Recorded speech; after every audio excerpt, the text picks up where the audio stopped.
बढ़ते आगे धमतरी से बड़ी खबर, जहां सर्चिंग के दौरान सुरक्षा बलों को सफलता मिली है। डीआरजी के जवानों को नक्सलियों का डंप मिला और नक्सलियों के डंप से हथियार विस्फोटक बरामद कर लिए गए हैं। ग्रेनेड लॉन्चर, 8 mm राइफल और गन पाउडर को बरामद किया गया और सरेंडर नक्सलियों की निशानदेही पर यह कार्रवाई की गई है।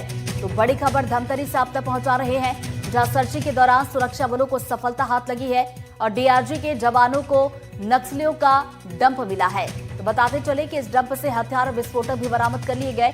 ग्रेनेड लॉन्चर, 8 mm राइफल और गन पाउडर भी बरामद किया गया और सरेंडर नक्सलियों की निशानदेही पर ये कार्रवाई की गई है।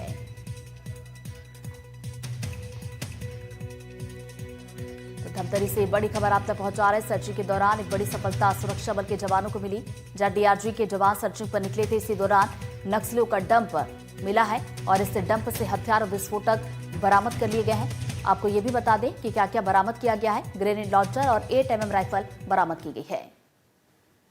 रीवा से खबर, जो तेज रफ्तार ऑडी ने बाइक को टक्कर मार दी। बाइक सवार 3 लोगों के हादसे में मौत हो गई है। प्रयागराज की ओर से ये तेज रफ्तार ऑडी आ रही थी और बाइक सवारों को रौंदने के बाद डिवाइडर से ये ऑडी टकराई है।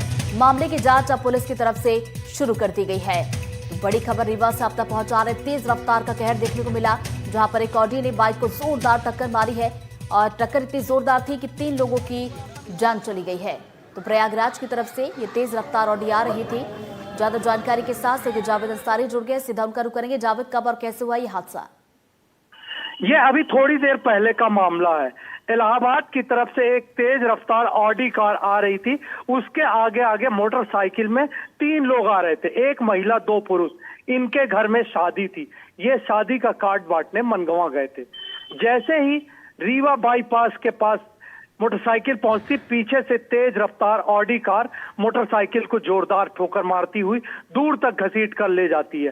तीनों की मौके पर ही मौत हो जाती है, एक महिला और 2 पुरुष की। अब परिजनों को पुलिस ने सूचना दी है। परिजन रीवा के संजय गांधी अस्पताल पहुंचेंगे, पोस्टमार्टम होगा और उसके बाद 100 परिजनों के हवाले कर। लेकिन जिस जगह पर यह एक्सीडेंट हुआ है, यहाँ पर आए दिन कोई न कोई बड़ा एक्सीडेंट होता है। ज्यादातर मामलों में यहाँ पर मौत ही होती।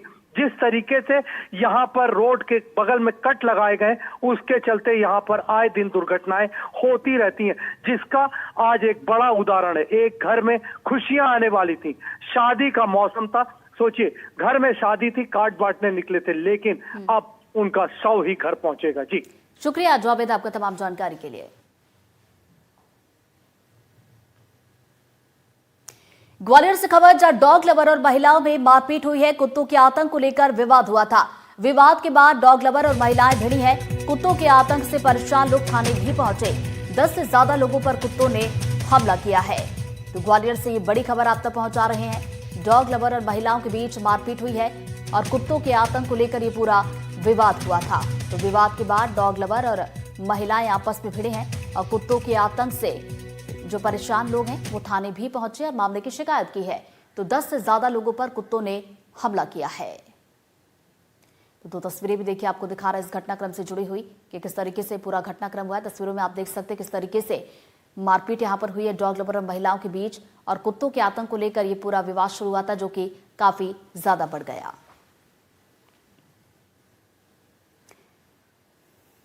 उज्जैन से खबर, जहां मजार के पीछे अतिक्रमण पर बुलडोजर चला। बुलडोजर एक्शन में अतिक्रमण को ध्वस्त किया गया है। मजार के शेड और बाउंड्री को तोड़ा गया और कार्रवाई के दौरान भारी संख्या में पुलिस मौजूद रही।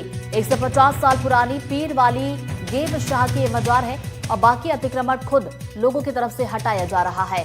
तो ये तस्वीरें आपको दिखा रहे हैं उस वक्त की, जब अतिक्रमण पर बुलडोजर चला और अतिक्रमण को ध्वस्त किया गया है और मजार के शेड और बाउंड्री को तोड़ दिया गया। तो कार्रवाई के दौरान भारी संख्या में पुलिस बल भी मौजूद रहा और 150 साल पुरानी ये मजार बताई जा रही है और जो बाकी का अतिक्रमण है वो लोगों की तरफ से खुद हटाया जा रहा है। यहाँ पर माननीय आयुक्त महोदय के निर्देशानुसार नगर निगम द्वारा पुलिस प्रशासन के सहयोग से मजार के आसपास अवैध अतिक्रमण किया गया था। इनके नगर निगम द्वारा आज इसको हटाने की कार्रवाई की गई। 1000 स्क्वायर फीट के आसपास का अवैध अतिक्रमण था, जिसको नगर निगम द्वारा पूर्व में नोटिस जारी किए गए थे। नोटिस उपरांत संतुष्टि पूर्वक जवाब नहीं मिलने के कारण आज नगर निगम द्वारा हटाने की कार्रवाई की गई। नगर निगम परिसर में कुछ मजार के आसपास कुछ पोर्शन में अतिक्रमण था, तो इसको लेकर के जो नगर निगम के ऑफिसर्स उन्होंने पहले भी नोटिस शामिल कराए थे यहाँ पर। अभी यहाँ पर इसके आसपास जितना भी अतिक्रमण वाला पोर्शन था उसको हटाया गया है। पूरी कार्रवाई पीसफुली चल रही है, इसमें लोगों का ऐसा कोई विशेष विरोध नहीं है। लोग भी एग्री कर रहे हैं कि जो आसपास का क्षेत्र था वहाँ पे कई बार एंटी सोशल एलिमेंट्स आकर के बैठते थे, तो एरिया क्लियर होकर के स्पष्ट हो जाए तो बेहतर रहेगा। खबर इंदौर से, जहां मंत्री विजय शाह ने फिर से माफी मांगी है। कर्नल सूफिया पर दिए बयान पर माफी मांगी।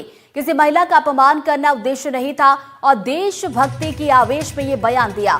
मेरी कोई दुर्भावना नहीं थी, माफी चाहता हूं और मेरी छोटी सी त्रुटि से इतना बड़ा विवाद उत्पन्न हुआ। भारतीय सेवा के प्रति मेरे मन में सदैव सम्मान है। मेरा ऐसा कोई उद्देश्य भी नहीं था कि किसी महिला अधिकारी, भारतीय सेना या समाज, किसी वर्ग का अपमान। निसंदेह मेरे शब्द मेरी भावना के अनुरूप नहीं थे। शब्द देशभक्ति के उत्साह, उत्तेजना और आवेश में निकले थे। गलती के पीछे की भावना को अवश्य देखा जाना चाहिए। आप सब जानते हैं मेरी कोई दुर्भावना भी नहीं थी। मैंने अंतकरण से क्षमा याचना की है, कई बार की है, आज फिर कर रहा हूँ।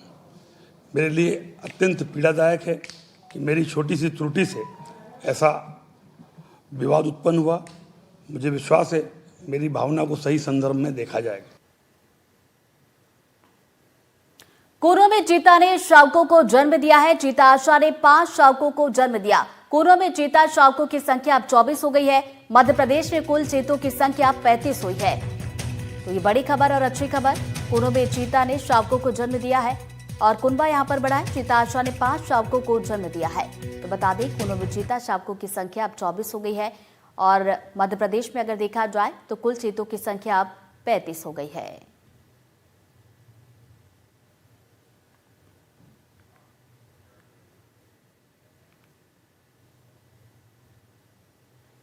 और इसी के साथ इस बुलेटिन में फिलहाल इतना ही। नमस्कार।